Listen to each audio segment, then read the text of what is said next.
इसकी राजनीतिक कायरता बेमिसाल है।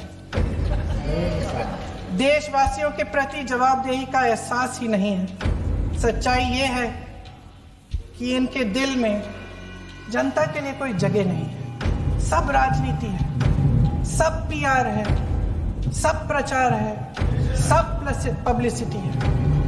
देश की जनता के लिए आपके हृदय में कुछ नहीं रहा। बहुत समय हो गया है आप इस प्रचार में ही लिप्त हैं, जनता को देख नहीं पा रहे हैं। अगर इस ऑपरेशन के दौरान हमारे जहाजों का नुकसान नहीं हुआ तो सदन में इसे साफ साफ कहने से क्या डर है? क्यों नहीं कहा है? कल भी रक्षा मंत्री जी ने कहा कि हमारे इंफ्रास्ट्रक्चर का नुकसान नहीं हुआ, तो जहाजों के बारे में भी बता दें, साफ साफ बता दें। क्या हर्ज है? पुलिस वालों को मार डाला और आप इन पे निगरानी नहीं रख रहे थे।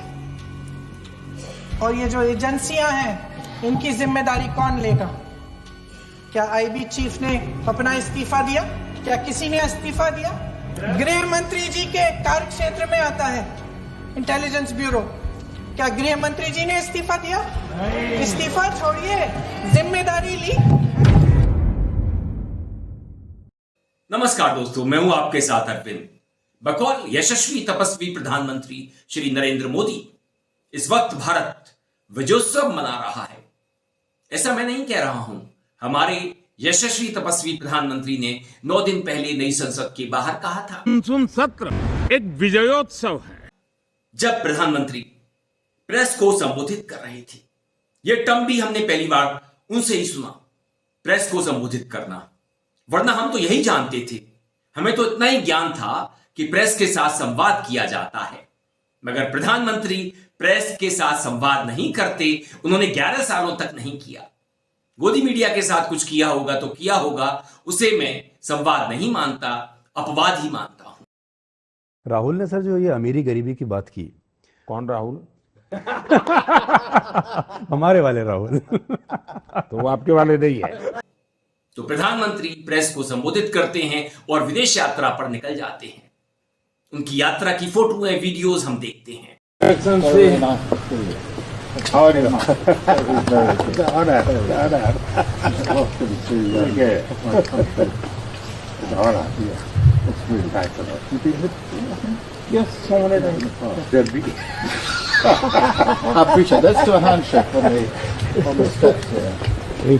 संसद में ऑपरेशन सिंदूर को लेकर के बहस चल रही है। हमें मालूम है इस बहस से कुछ निकलने वाला नहीं, क्योंकि मोदी सरकार और उनके मंत्री जहां पर खड़े हैं वहीं पर रहेंगे। वो किसी की बात नहीं मानेंगे, गलती नहीं स्वीकारेंगे, किसी के इस्तीफे भी नहीं होंगे। इस मुल्क का कौन सा कानून है जब एक दहशतगर्दी का वाक़ा हो और दूसरे दिन हमारे फोर्सेस उठे, रैंडमली घरों को चुने और यह कहे कि ये सस्पेक्ट्स के घर है और ब्लास्ट किया जाए। 12 घरों का ब्लास्ट किया गया। इसमें गलत क्या है? तो ये कश्मीर है आपके लिए, ये कश्मीर है आपके लिए। आप घरों में ब्लास्ट करें और कहे कि इसमें गलत क्या है? आप बेगुनाहों को बंद करें और ये कहे कि इसमें गलत क्या है? तो ये है आपकी हकीकत, ये है आपकी हकीकत। ऑनरेबल चेयरपर्सन, मैं सबसे पहले जम्मू कश्मीर की आवाम की तरफ से उन सभी घर वालों को, इस मुल्क के शहरियों को ताज़ियत पेश करना चाहता हूँ जिनका बेगुनाह खून बहाया गया और बेगुनाह उन्हें कत्ल किया गया। और उम्मीद है कि खुदावंद ताला उनके कातिलों को कैफर किरदार तक पहुँचाए और जल्द ही पहुँचाए। जम्मू कश्मीर की आवाम और कश्मीर की आवाम बिलखुसूस इस दहशतगर्दी के वाक़े से उसी हद तक नफ़रत करते भी और जाहिर भी किया जिस हद तक इस ऐवान ने आज जाहिर किया, बल्कि उससे ज़्यादा जम्मू कश्मीर ने इस दहशतगर्दी का एहसास किया। और वही वजह है कि कश्मीर की आवाम उस वाक़े के बाद ही मस्जिदों से बाहर आई, दुकानें बंद की, तिजारतें बंद की, बिज़नेस बंद किया, रूटीन लाइफ बंद की और इस कत्ल नाहक के ख़िलाफ़ सरापा एहतजाज हुए। क्योंकि जम्मू कश्मीर की आवाम और कश्मीर की आवाम बिलखुसूस खून के बहने को जानती है, कत्ल होने को जानती है, उन घरों पे क्या बीतती है उस एहसास को समझती है। इसीलिए बिला शर्त व शुरूत इंसानियत के हवाले से, हम शहरी होने के हवाले से, बेगुनाह होने के हवाले से जम्मू कश्मीर के अवाम ने जो जिम्मेदारी का एहसास किया और जिम्मेदारी निभाई, इस वाक़े के ख़िलाफ़ सड़कों पे निकले, दहशतगर्दी के ख़िलाफ़ सड़कों पे निकले। अफसोस इस बात का है कि इस मुल्क में इंस्टीट्यूशंस ने, चाहे वो गवर्नमेंट हो, चाहे वो मीडिया हो, चाहे मुख्तलिफ एजेंसीज हो, पाकिस्तान के साथ जंग छेड़ने से पहले जम्मू कश्मीर के अवाम के साथ, कश्मीर के अवाम के साथ कैसे जंग छेड़ी। और जब भी इस तरह के वाक़ात होते हैं, चाहे पहलगाम में हो, चाहे पुलवामा में हो, चाहे उड़ी में हो, आप ये देख लीजिए कि बाकियों के साथ जंग बाद में छेड़ी जाती है, पहले कश्मीर के अवाम के साथ जंग छेड़ी जाती है।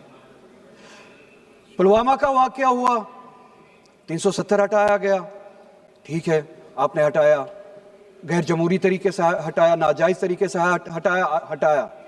आज भी पुलवामा के हवाले से लोगों को, कश्मीर के लोगों को जो पुलवामा से श्रीनगर ट्रैवल करते हैं, उनको हर रोज़ गुलामी का एहसास कराया जाता है। हर रोज़ उनकी गाड़ियों को रोका जाता है, हर 5 किलोमीटर के बाद। पहलगाम का वाक़या हुआ, बाकियों के साथ जंग बाद में छेड़ी गई, पहले कश्मीर के अवाम के साथ जंग छेड़ी गई। 2000 से भी ज्यादा लोगों को बंद किया गया, जवानों को बंद किया गया, किसी कानून का लिहाज रखे बगैर। किस कानून के तहत? 2000 से ज्यादा लोग, हमारे बच्चे दूसरे दिन से उठाए गए, उनको बदनाम किया गया, जेलों में रखा गया। मीडिया पे, सोशल मीडिया पे जम्मू कश्मीर के लोगों को बदनाम किया गया। कश्मीर के लोगों को इस हद तक बदनाम किया गया, 11 से ज्यादा केसेस है वायलेंस के। उत्तर प्रदेश में 3, उत्तराखंड में 3, पंजाब में, दिल्ली में, हिमाचल प्रदेश में, जहां पे 100 से ज्यादा लोगों को, कश्मीर के लोगों को, वो स्टूडेंट्स थे, वो ताजिर थे, बिजनेसमैन थे, उनको पीटा गया, मारा गया, उन रियासतों से भगाया गया, हॉस्टल से भगाया गया, सड़कों से हटाया गया। अब बात तो करने दीजिए, घंटों तक बोलते रहे। सड़कों से हटाया गया, दुकानों से हटाया गया, हॉस्टल से हटाया गया, मारपीट की गई। क्या किसी ने सुबह से लेके अभी तक यह बात ऐवान में कही कि बाकियों के साथ जंग बाद में छेड़ी गई, बाकियों की तरफ मिसाइल और बम बाद में फेंके गए?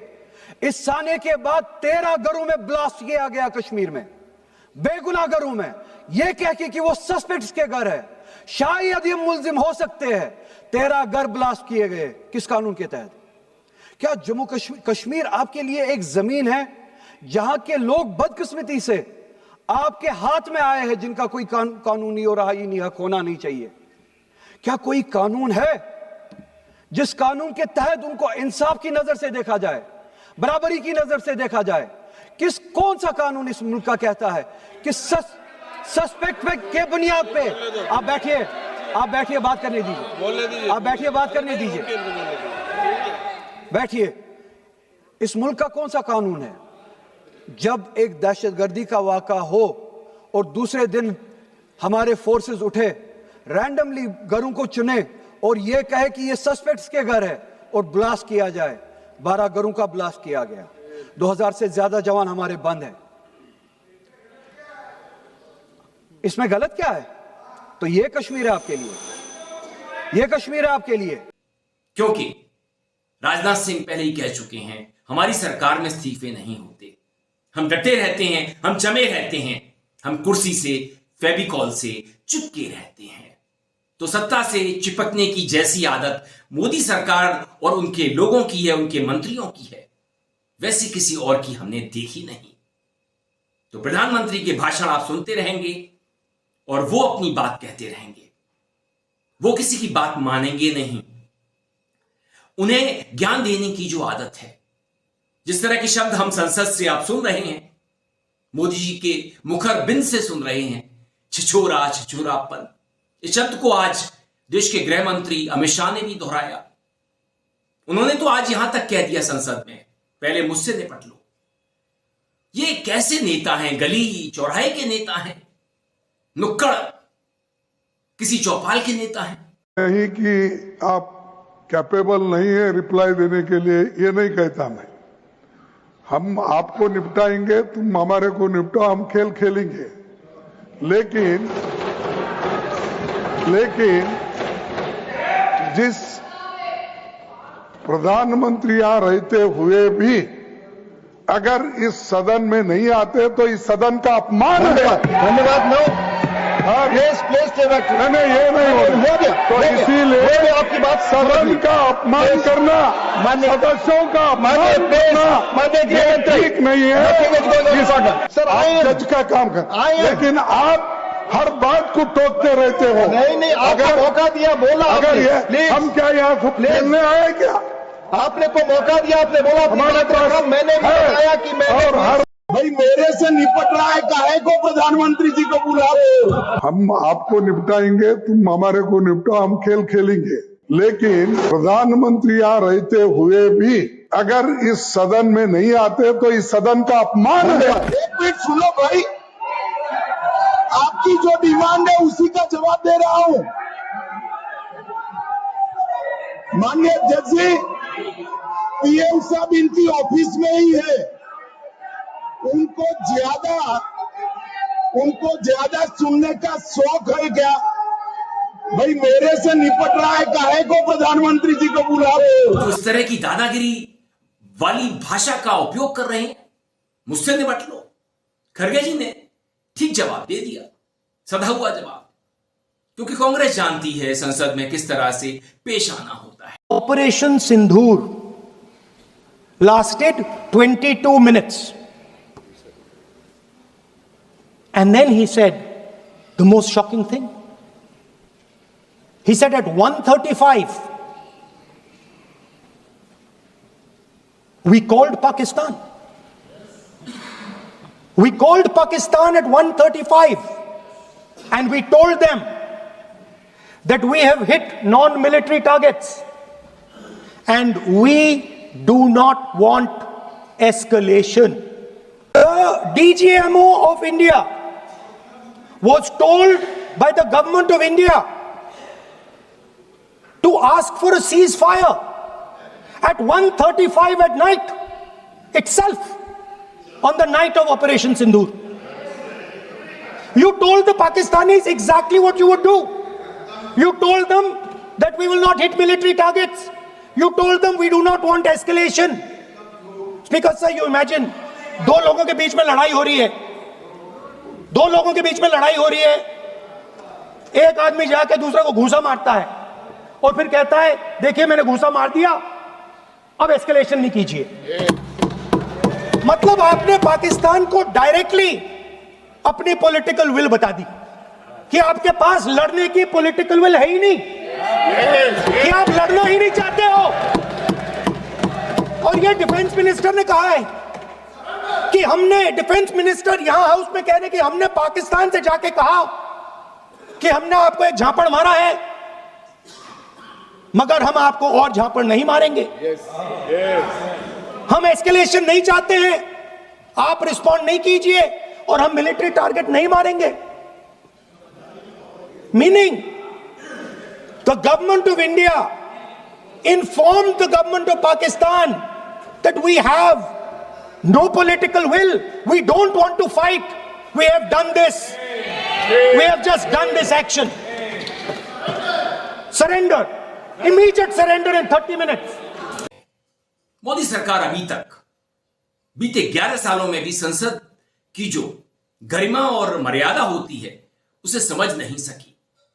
भले ही संसद के लोकसभा के सभापति ओम बिरला कहते रहे कि विपक्ष को गरिमा और मर्यादा में रहना चाहिए, मगर यही लोग, इनके ही लोग गरिमा और मर्यादा को जानते नहीं हैं। ये बात तो राम राज्य की करेंगे, हिंदू राष्ट्र की करेंगे, लेकिन भर भर के भ्रष्टाचार होता रहेगा। विजयोत्सव की बात जो चली, तो क्या वास्तव में हमने कोई विजय हासिल कर ली, कोई फतेह हासिल कर ली? अमेरिका को हरा दिया, पाकिस्तान को पस्त कर दिया, चीन को पटखनी दे दी? दोस्तों ऐसा कुछ नहीं है।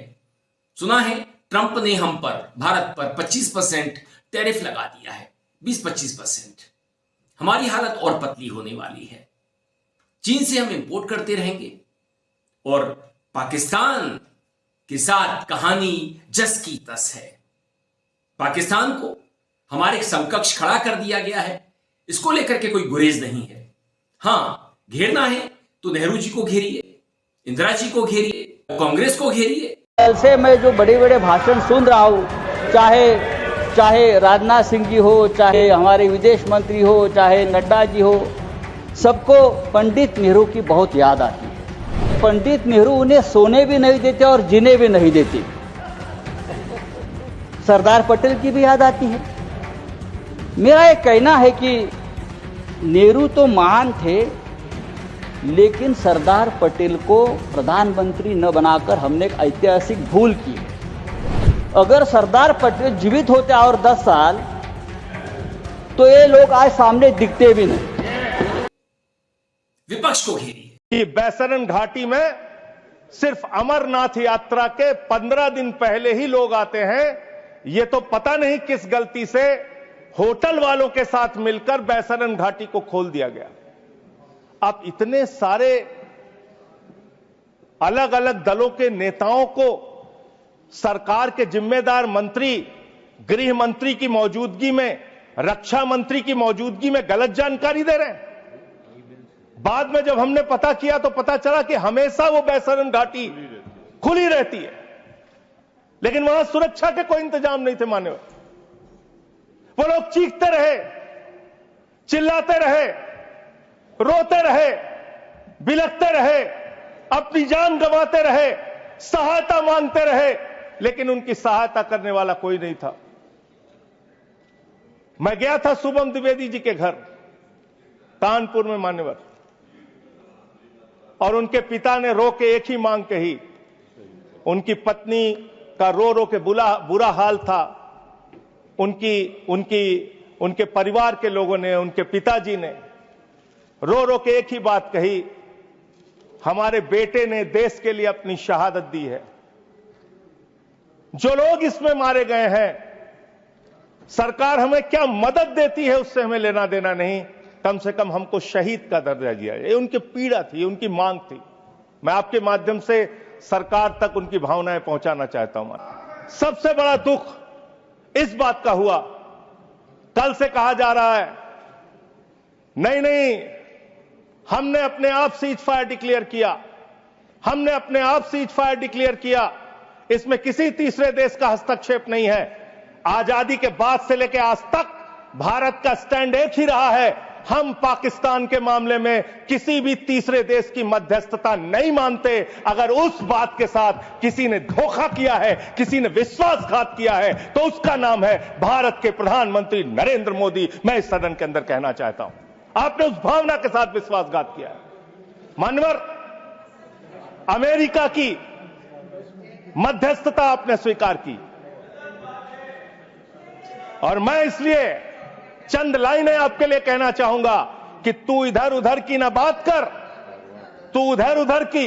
आप ही का चेहरा आ रहा है सर, थोड़ा निर्देश दे दीजिए, आप ही को दिखाए जा रहे हैं बार बार। तू इधर उधर की ना बात कर, ये बता कि काफिला क्यों लूटा। मुझे रहजनों से गिला तो है, लेकिन तेरी रहबरी पर सवाल। अपनी गलती मत मानिए। यह बीजेपी का, मोदी सरकार का कल्चर है, संस्कृति है, परंपरा है। देखते रहिए कब तक ये परंपरा चलती है, इस संस्कृति का पालन होते हुए हम कब तक देखते हैं।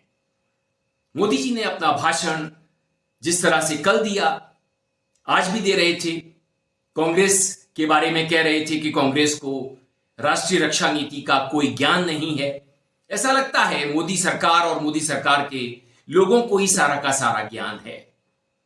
11 साल से ये सत्ता पर काबिज हैं। देश की स्थिति खराब है, आर्थिक स्थिति खराब है।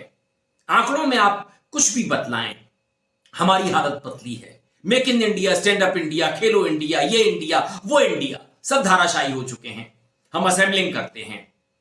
हमारी जो मैन्युफैक्चरिंग हुआ करती थी वो भी घटी है, उसे कम से कम 2 गुना हो जाना चाहिए था, मगर भारत ऐसा नहीं कर सका, किसकी वजह से नहीं कर सका, क्यों नहीं कर सका, ये देखने वाली बात होगी, क्योंकि मोदी तो मानने वाले हैं नहीं।